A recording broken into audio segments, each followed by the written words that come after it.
আপনারা সবাই জানেন যে সাংবাদিক সম্পাদক মাহমুদুর রহমান সাহেব উনি একটি মামলায় জামিন চাইতে গিয়েছিলেন, তারপরে উনি কারাগারে আছেন।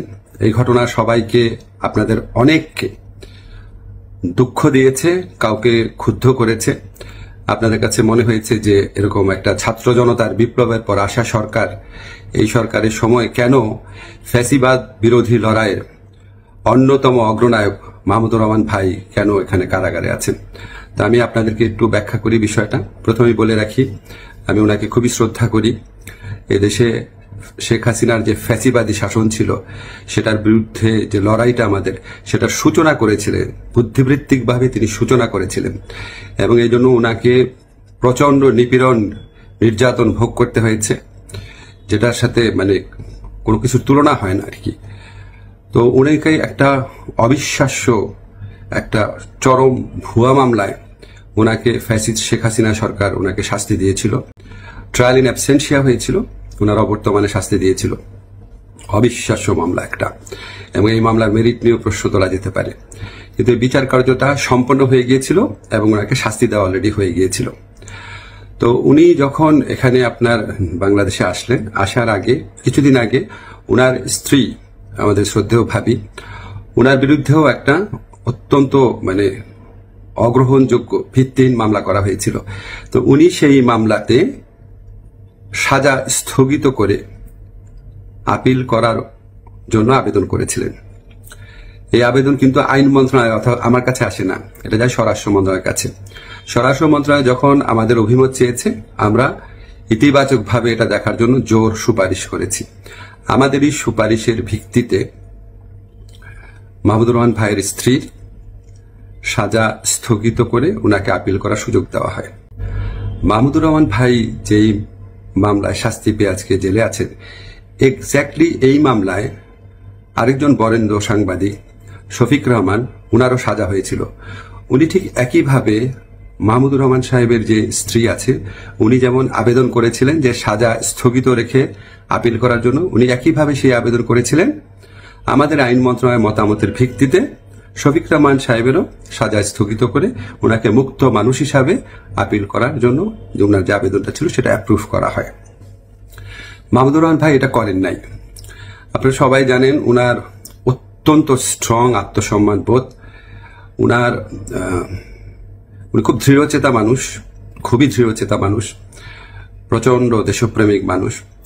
হয়তো উনার এই সমস্ত ব্যক্তিত্বের কারণে উনি মনে করেছেন উনি কোনো সাজা স্থগিতের আবেদন করবেন না, বা হয়তো যে কোনো কারণে হোক আমি জানি না, উনি সাজা স্থগিত রেখে মুক্ত মানুষ হিসাবে আপিল করার কোনো আবেদন করেন নাই।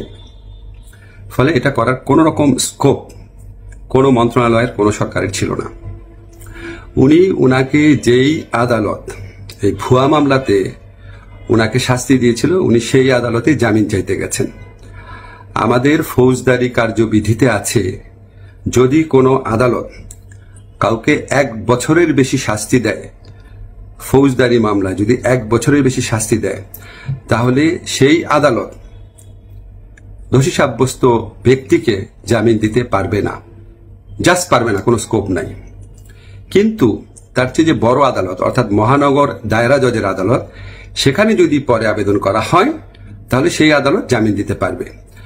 মাহমুদুর রহমান ভাইয়ের আইনজীবী যাতে মহানগর দায়রা জজের কোর্টে জামিনের আবেদন করতে পারেন, সেই জন্য রায় যেদিন হয়েছে ঠিক সেদিনই অত্যন্ত দ্রুততার সাথে ওনাকে সকল কাগজপত্র, রায় আদেশের কপি সহ পৌঁছে দেওয়া হয়েছে।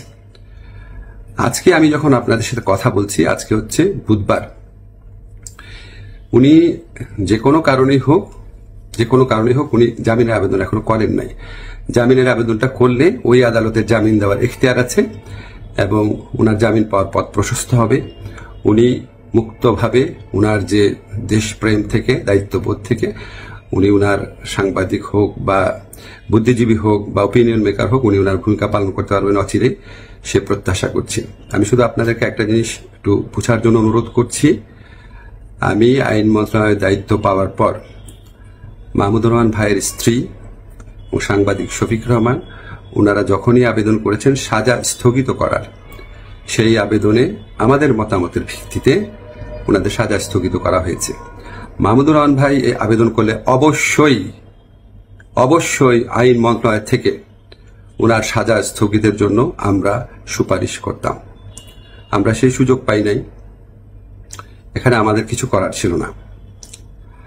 আমরা মনে করি যে মাহমুদুর রহমান ভাই উনি যত তাড়াতাড়ি, আমরা বলতে আমি নিজের কথা বলছি, যত তাড়াতাড়ি মুক্ত হয়ে আমাদের এই দেশ করার যুদ্ধে উনার জায়গা থেকে নেতৃত্ব দিবেন, তত এটা দেশের জন্য মঙ্গলজনক। আমি আশা করব খুব দ্রুত উনার জামিনের আবেদন করা হবে, যাতে উনার জামিনের পথ প্রশস্ত হয়।